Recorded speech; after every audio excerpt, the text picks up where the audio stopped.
De même que celui-là qui croit trouver sa joie dans la richesse du tas d'objets, impuissant qu'il est à l'en extirper car elle n'y réside point, multiplie ses richesses et empile les objets en pyramide, et s'en va s'agiter parmi eux dans leur cave,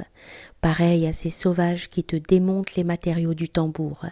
afin de capturer le bruit. De même ceux-là qui, d'avoir connu que les relations de mots contraignantes te soumettent à mon poème,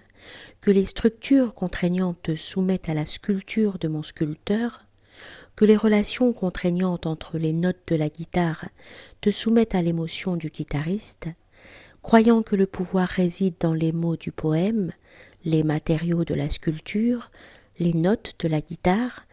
te les agitent dans un désordre inextricable,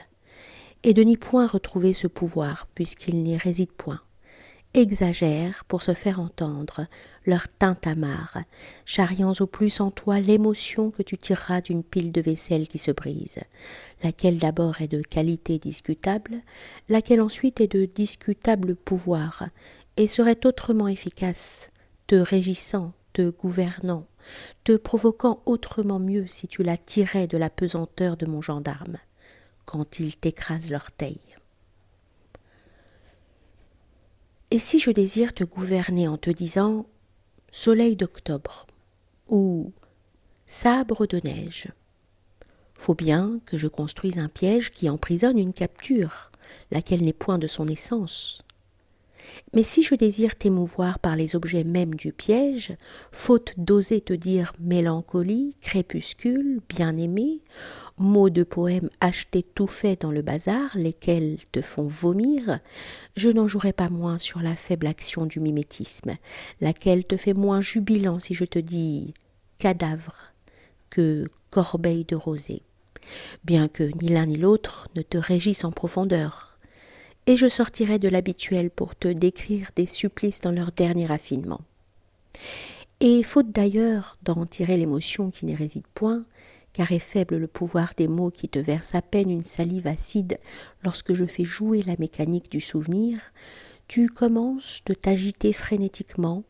et de multiplier les tortures et les détails sur la torture et les odeurs de la torture pour finalement peser moins sur moi que le bon pied de mon gendarme. De chercher ainsi à te surprendre par le léger pouvoir de choc de l'inhabituel, et certes je te surprendrai si j'entre à reculons dans la salle d'audience où je te reçois, ou si plus généralement je fais appel à quoi que ce soit d'incohérent et d'inattendu, de m'agiter ainsi je ne suis que pillard, et je tire mon bruit de la destruction. Car certes, à la seconde audience, tu ne t'étonneras plus de mon entrée à reculons. Et une fois habitué, non seulement à tel geste absurde, mais à l'imprévu dans l'absurde, tu ne t'étonneras plus de rien. Et bientôt tu t'accroupiras, morne et sans langage, dans l'indifférence d'un monde usé. Mais la seule poésie qui te pourra tirer encore un mouvement de plainte sera celle de l'énorme chaussure cloutée de mon gendarme.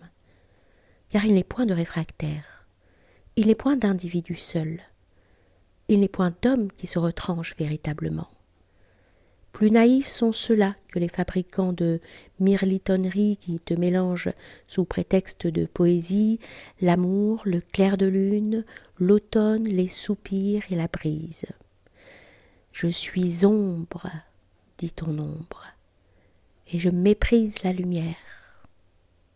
mais elle en vit.